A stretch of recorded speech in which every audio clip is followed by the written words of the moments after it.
So we have the broth cooking up. Well, not cooking up, just kind of simmering. And then I am going to show everything that I use for the canning process, well, pressure canning process. This is my pressure canner. It is a Presto. The first thing I have in here is a funnel, just so that I can pour the things in the jars easily and quickly. I have lids, and then I have, well, these are what are these called? The bands, and then fresh lids. It's controversy around using old lids or new lids. I have this little magnet thing that I'm going to stick in the water to get the lids out of hot water. This is to pick up my jars and put them in, kind of like that, right? And I have jars. These are 24-ounce jars. You can use the quart or the pint, but I like my broth in 24 ounces because I don't quite use 36 ounces and I need more than 16 ounces. I have 8 of those. And then I have my tongues. The tongues is when the water is in here. I'm going to take it out like this, tilt the water out, and then put the broth in it. That's what I have in my little thing is in there. I am also going to use a fine mesh strainer to strain the broth. So I'll put it like this, and then pour the broth over it and put the fine mesh strainer in it. And then we'll can it up. I do have a book recommendation. If you want, oh, excuse my refrigerator. If you want to have a book on hand, the Ball Home Preserving Complete Book of Home Preserving is one of the books I use to reference. There's other book because I have the Complete Guide, USDA Complete Guide to Home Canning, which is this one. I have some other ones, but this is a good one to have on hand also.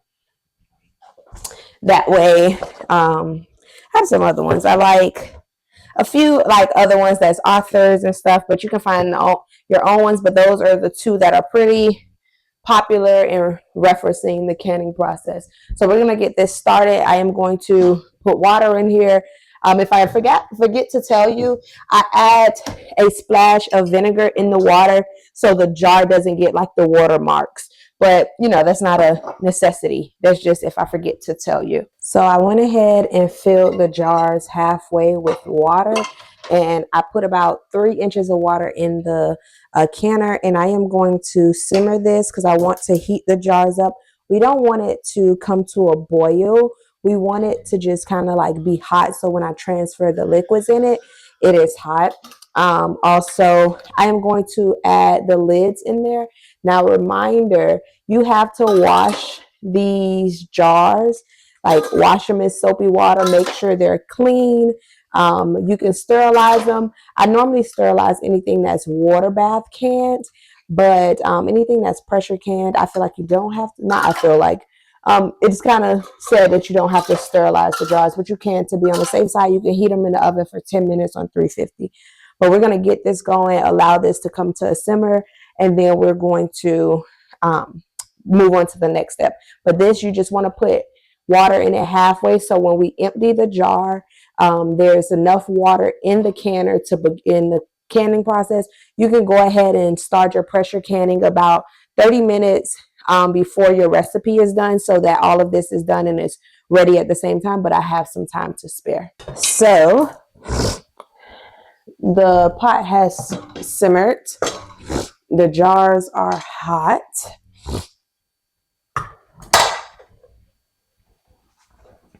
We are going to take the jar.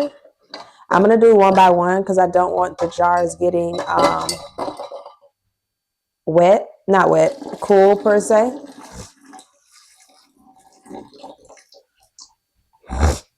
All right. Well, I might do 2 at a time.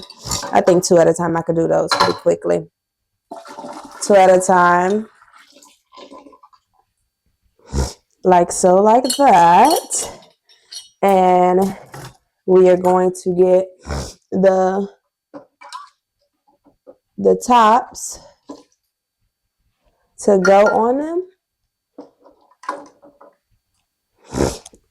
Like that. Hopefully y'all could see that. If not, I'll change the position. This is the broth.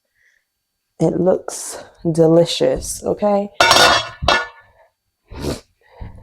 Put this. We need 1 inch head space. 1 inch head space. I am going to use a ladle. We're going to move this over some. But 1 inch head space, I normally feel like right at the lip of the jar. That's a hot, well, my wife said my hands are made of steel, so I feel it, but don't. Just kind of give it a good mix. We are going to move this over, kind of. Actually, I want to do this a different way. I don't want to use a ladle. I want to actually use a bowl, a small bowl to scoop and pour. It is just easier for me to do that this way, like that. I am straining with the little strainer. I could use my little measuring thing. I don't know the proper term to it, but it's like a little measuring thing to make sure it's 1 inch, but I know what 1 inch headspace look like. And normally that's what I normally go for. I fill everything up to that lip. I don't really go beyond that. But you will see, kind of like this. Boom, boom, right there. Sit that right there. You can see all of the extra good that I got from the strainer by using the strainer. We're putting that there. We're going to use white vinegar and kind of soak the paper towel. That's a clean paper towel. And wipe the rims of the jars.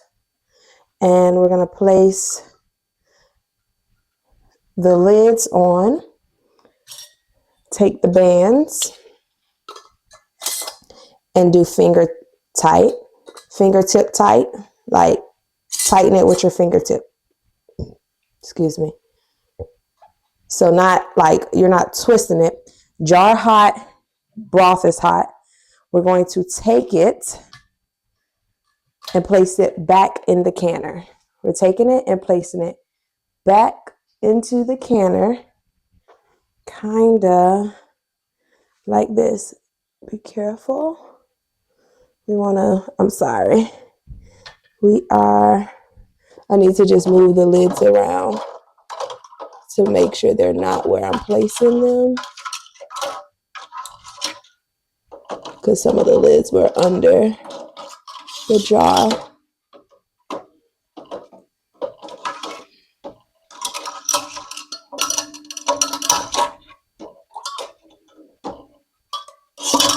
Yeah. But I want to take this and place it back in the canner. And we're going to do 2 at a time. 2 at a time. So you can see from this way what I am doing. I am taking this jar, pouring the excess water. You want to be careful when you do this. Yeah, just be careful. Be careful, be careful.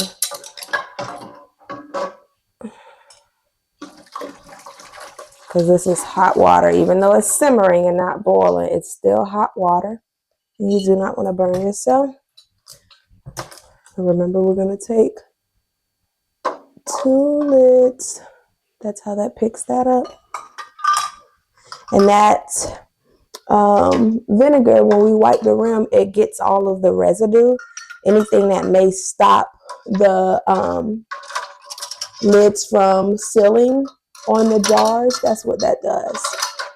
But we are moving the jars. I was just making sure that there was no lids under there. Different angles so you can see what it looks like and what it should look like. Wrong way. Let's do this. Sorry. A little indecisive. I'm just mixing it because, oh, I should have took this out. But I'm mixing it that way so that there is the fat at the top, but it's not all that's going in the jar. There's other things. But I'm doing that. And we're going to just keep ladling, keep adding till we get to the little lip in the jar, tad bit. Next jar. To move that over. And you want to read the instructions for your specific canner, as far as like pressure, how much water to add in the canner. With the canner I have a Presto. They kind of say a good rule of thumb is you add 3 quarts of water in there. Looks like we are going to probably need, I don't know if I'm up to canning a second batch. I may or may not be. But the good thing about preserving is, or having different methods of preserving, is that I can freeze some if I don't feel like canning it. But of course, this was part of the clean out my freezer project, so I don't know. But we have 4 more jars and more than half of the pot left. That was too tight. You don't want to tighten the bands too tight because it can cause the jars to break. Think about when pressure builds up in anything, it breaks. So make sure you have a secure little thing on it, a secure grip. But we are doing this. So I'm going to go ahead and fill the other jars and then come back. Okay, so all of them are in here. I am adding water. This is hot water to the level that it should be at. I apologize. I was having a moment, like a postpartum moment. If you ever had a baby, you know what I'm talking about, the brain. So I had enough water in there. I was filling it as if this was my water bath canner. Because with water bath canning, you want to make sure the water is a little bit above the lids. And then I caught myself. I'm like, wait, no, my canner, in the pressure canner, you want about 3 quarts of water, that's what's in here.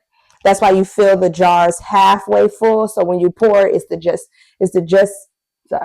the perfect amount of water. Whereas the water bath canner, you fill the jars up. So when you pour the water up, it goes over the jars. I had a moment, but we are putting that in there.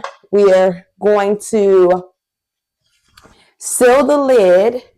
We want to seal the lid and get it steaming. So you just put the lid on, seal it like that, and we're going to turn on medium heat. The medium heat, you don't want it like fully. You can if you want and then lower it, but medium heat, that way the heat doesn't rise too quickly. We're going to do it over medium heat, and when this starts to steam, that's when we're going to start our timer for 10 minutes. But it's going to take a minute because it is big, it is full, so it's going to take a minute to start steaming. But once this starts steaming, I'll show y'all. It's going to steam consistently without any breaks. Once it starts steaming, we're going to let it vent for about 10 minutes, and we're going to time it. And then once it's done venting, we're going to close this little hole with this gauge, this or is this the weight? No, this is the weight. This is the gauge. We're going to close it with the weight and bring the pressure up to 15 because it depends on your altitude. So look that up. But I need to bring mine up to 15 pounds of pressure. And then I am going to keep a steady heat at 15 pounds. And that's when I am going to then time myself for another 25 minutes. I have basically, they're not quart jars and they're not pint jars, but I'm going to use the quart jars time. If it was pint jars, all I need to do is bring it to pressure and allow it to pressure at 20 minutes. But since I am doing similar to quarts, I'm going to do 25 minutes. Once I am done, we are going to allow it to sit and cool and then let the pressure return to 0 and then wait a while.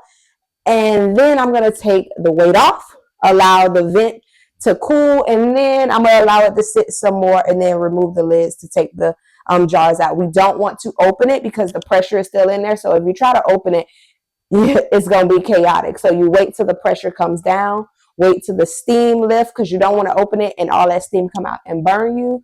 And then you don't want to pull the jars out too soon. That's why you let it sit while the canner is open so that it can get used to the cooler temperature, because if you pull it out too quick, the jars can bust and crack. So we're going to do that, but first we're waiting on this to start steaming. Here goes the steam. Siri, set a timer for 10 minutes. Now we wait.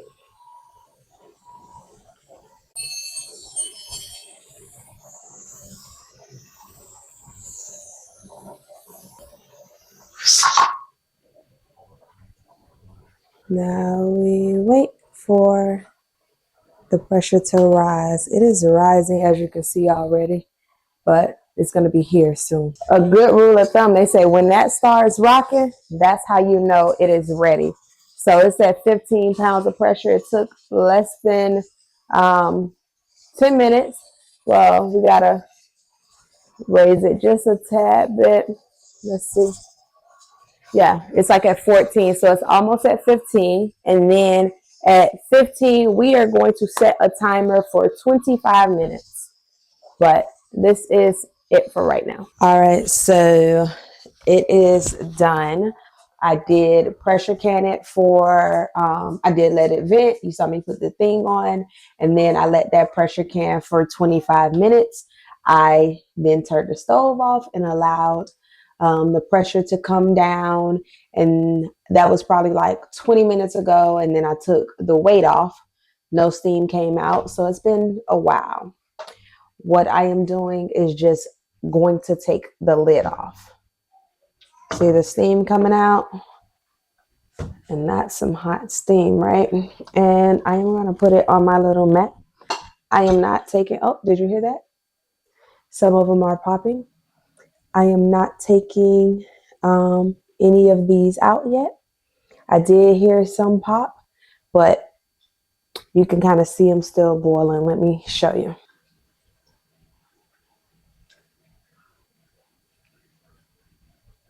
Now we wait for some time and allow them to cool, and then we'll take them out soon. Oh, there we go. Good sign. All right. It is time to take the jars out of the canner. We are going to take the jars out. I have been hearing popping.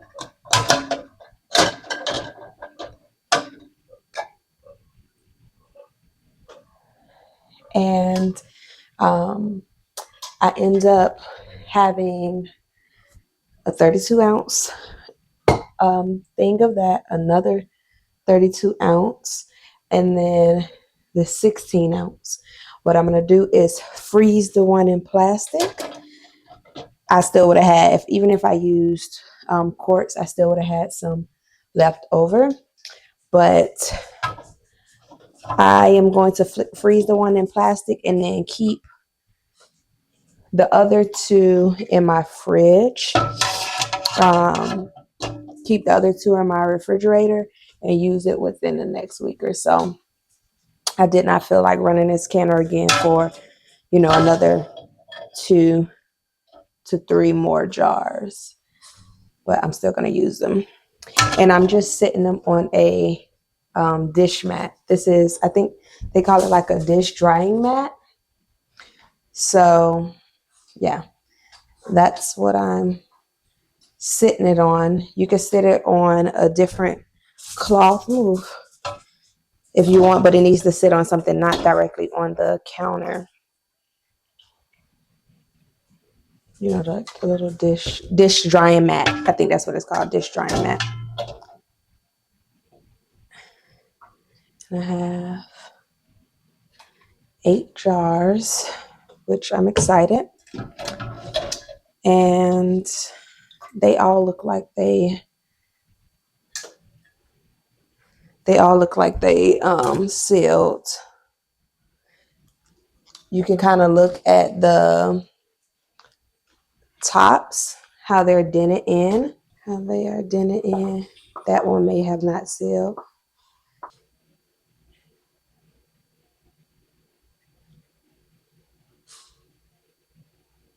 So you do want to leave these out for at least 12 hours. I'm going to leave them overnight and let them seal. Then what I will do is take the bands off. You do not want to store your canned goods with the bands on it because it can create a false seal. So we're going to take the bands off, and then I'm going to write the date and what it is on the lid, and I'm going to put them in my cabinet and use it when I'm ready. A good way to tell when you open it, as long as it still smells good, the seal hasn't broken, everything's all good. But that one's still moving, so it's sealing.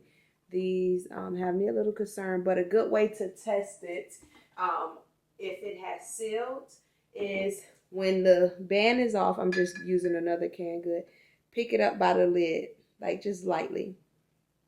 You see how the lid isn't coming off, but that's how you can tell.